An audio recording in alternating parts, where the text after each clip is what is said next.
May I come in, sir? Yes, please do. Good evening, sir. Good evening. ma'am. बैठिए। Thank you, sir. आप दिव्या हैं? Yes, sir. Divya, अपना परिचय दीजिए ताकि आपके बारे में कुछ बुनियादी बातें हमें पता लग जाए और फिर हम आपसे बात कर सकें। सर, मेरा नाम दिव्या है। मैं हरियाणा के महेंद्रगढ़ डिस्ट्रिक्ट से हूँ। मैंने अपनी स्कूलिंग जवाहर नवोदय विद्यालय से की है। उसके बाद मैंने अपनी ग्रेजुएशन अपने डिस्ट्रिक्ट के कॉलेज से की है और पिछले वर्ष यूपीएससी में भारतीय पुलिस सेवा में मेरा चयन हुआ है जी। और मेरी दिनचर्या के कुछ बेस्ट मोमेंट्स में है अपनी मम्मी से बातें करना, उनके साथ टाइम स्पेंड करना और घूमर डांस में मेरी रुचि है। ठीक है, तो आप पहले प्रयास में आईपीएस बनी है, ये आपका सेकंड अटेम्प्ट है? Yes sir. अभी आपकी क्या उम्र है? सर 24। अच्छा, तो ज्वाइन क्यों नहीं किया आपने अभी? क्योंकि आप ये मेंस दे रहे थे इसलिए? Yes sir. तो कब ज्वाइनिंग की इच्छा है आपकी आईपीएस को? सर ज्वाइन तो कर लिया लेकिन अभी मैं लीव पे हूँ। अच्छा, ज्वाइन कर चुके हैं, तो आप आईपीएस हैं पूरी तरह से, इसका मतलब ठीक है। तो दिव्या, आप हरियाणा राज्य से हैं और हरियाणा में ऐसा कहते हैं कि लोगों की मूल प्रवृत्ति में या मूल प्रकृति में शौर्य और साहस की भूमिका ज्यादा रहती है। Yes sir. उसका सम्मान भी ज्यादा है और आईपीएस की नौकरी शौर्य और साहस के लिए सबसे अच्छा मंच है भारत में। इतनी अच्छी नौकरी वो ही पहले प्रयास में आपको मिल गई, आप वो छोड़ के क्यों आईएएस में आना चाहती हैं? आईएएस ही आपकी प्रेफरेंस होगी ना इस बार? Yes sir. क्यों आना चाहती हैं? सर इसके कुछ रीजंस हैं, जैसे आईपीएस के कंपैरिजन में आईएएस में डाइवर्सिटी ज़्यादा है, हमें वेरियस डिपार्टमेंट्स में काम करने का मौका मिलता है, तो मैं मेरा ऐसा मानना है कि मुझे ज़्यादा एक्सपोजर मिलेगा, वहाँ ज़्यादा सीखने का मौका मिलेगा। ठीक है। और दूसरा सर इसका ये रीज़न है कि मैं हमेशा से गाँव में रही हूँ और मैंने अपने गाँव में प्रशासन का रोल देखा है, तो मेरे गाँव की जो समस्याएं हैं वो बेसिकली प्रशासन से जुड़ी हुई हैं, तो शायद इस वजह से मैं अपनी पर्सनैलिटी को आईपीएस के कंपैरिजन में आईएएस के लिए ज़्यादा बेहतर मानती हूँ। ठीक है।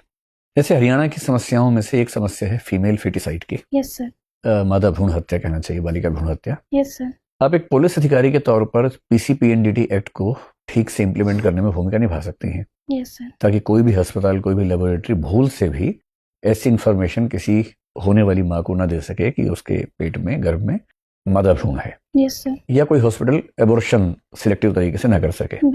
आईएएस के तौर पर आपकी भूमिका थोड़ी बढ़ जाती है और आपको ऐसी स्थितियां बनानी है कि ये समस्या जड़ से खत्म हो जाए। Yes sir. तो मुझे बताइए कि अगर हरियाणा में मादा भ्रूण हत्या की समस्या को जड़ से खत्म करना हो और आप मान लीजिए कि मुख्यमंत्री ने आपको विशेष रूप से ये एक प्रोजेक्ट दिया है और 5 साल का समय दिया है और फंड की कोई कमी नहीं है, तो आप क्या स्टेप्स लेंगे कि हरियाणा से ये समस्या खत्म हो जाए? सर इसके लिए मैं कई लेवल्स पे काम करूंगी। सबसे पहले मैं कोशिश करूंगी कि जो भी पीसीपीएनडीटी के प्रावधान हैं उसके बारे में सर सबको अवेयरनेस हो, पेरेंट्स को, हेल्थ ऑफिशियल्स हैं, जो अल्ट्रासाउंड सेंटर्स हैं, सब जगह, कि क्या उसके लीगल एक्शंस हो सकते हैं इसके खिलाफ।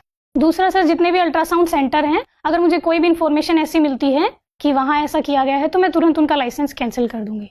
तीसरा सर, मैं कोशिश करूंगी कि मैं विजिलेंस सेल बनाऊं, इसमें पंचायती राज इंस्टीट्यूशंस की रिप्रेजेंटेटिव की हेल्प ले सकती हूँ कि तुरंत अगर ऐसा कहीं भी संदेह हो तो मेरे तक तुरंत सूचना पहुंचाई जाए और रेड मारी जाए सडनली, जिससे अगर ऐसा कुछ हो तो हम उसको तुरंत रोक सके। मुझे ध्यान है कि हरियाणा के एक लेबोरेटरी के एक व्यक्ति से मेरी एक बार बात हो रही थी और मैंने उनसे पूछा कि क्या सरकार इस चीज को रोकने में सक्षम हो पा रही है पीसीपीएनडीटी के प्रावधानों के अनुसार? जी सर। तो उसने मुझे बहुत रोचक बात बताई, मैं आपसे पूछता हूँ कि आप क्या कदम उठाएंगे।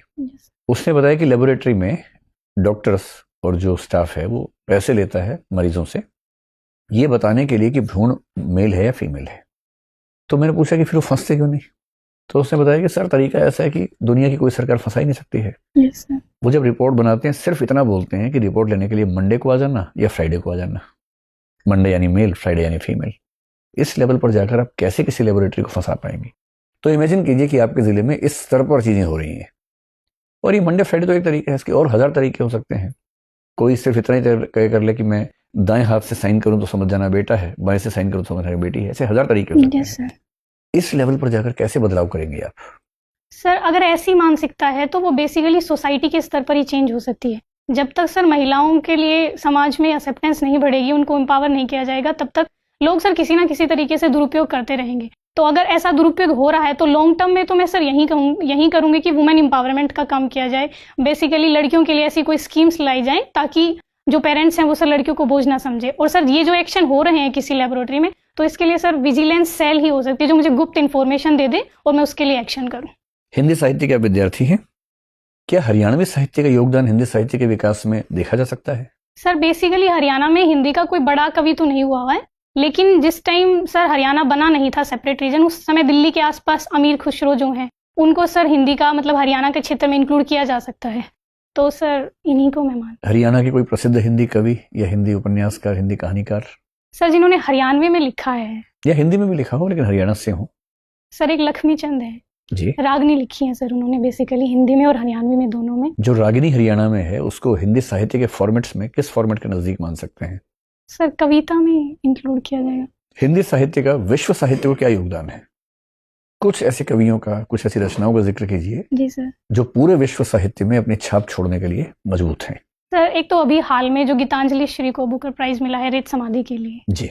सर अभी तो मैं यही रिकॉल कर पा रही। अगर आपको हिंदी साहित्य के 1000 वर्षों के जितने भी कवि, लेखक, साहित्यकार जो दिवंगत हो चुके हैं, यदि आपको कभी उनमें से किसी एक के साथ मिलने का मौका मिले, यस सर। किससे मिलना चाहेंगी और क्यों? सर मेरे प्रिय कवि सूर्यकांत त्रिपाठी निराला जी हैं, तो मैं उनसे मिलना चाहूंगी। तो निराला जी के बारे में 3 ऐसी बातें बताइए कि हम भी उनको पसंद करने लगे सब लोग। सर एक तो जो उनके राम की शक्ति पूजा है, उस वजह से जो उसमें ओज दिखाया गया है कि किसी भी स्थिति, चाहे हमारे लिए कितनी भी विपरीत स्थितियां हों, फिर भी हम अपने मनोबल से हम स्थितियां अपने पक्ष में कर सकते हैं। ठीक है, यानी कि एक अच्छे मोटिवेटर थे। Yes sir. एक बात हुई, और बताइए। दूसरा सर बेटी के लिए उनका जो प्रेम है, सरोज स्मृति में जो दिखता है, तो सर दूसरा मुझे उनकी ये क्वालिटी अच्छी क्या लगती दिखता है? हम नहीं जानते, थोड़ा बताइए, समझा के बताइए। सर सरोज स्मृति में बेसिकली उन्होंने अपने बेटी के लिए वात्सल्य प्रेम प्रकट किया है, जिसकी 2 पंक्तियां हैं कि कन्ने गत कर्मों का अर्पण कर करता मैं तेरा तर्पण। तो बेटी से प्यार तो हर आदमी करता है, उसमें से क्या खास लेकिन सर हिंदी साहित्य में बेटी के प्यार के लिए बहुत रेयरली मिलती हैं कोई कविताएं। बात? अच्छा ठीक है, तो और तीसरा? तीसरा सर जो उनका ऐसा व्यक्तित्व था कि वो सर नियमों में नहीं बंधते थे, जैसे सर मुक्त छंद की अवधारणा उन्होंने प्रस्तुत की। तो ये सर नियमों से अलग चलना और अपनी पहचान स्थापित करना, ये इनकी। एक बार उनका झगड़ा महात्मा गांधी से हुआ था, सुनते हैं। आइडिया है आपको क्या झगड़ा हुआ था? सॉरी सर, मुझे नहीं। कोई बात नहीं सर।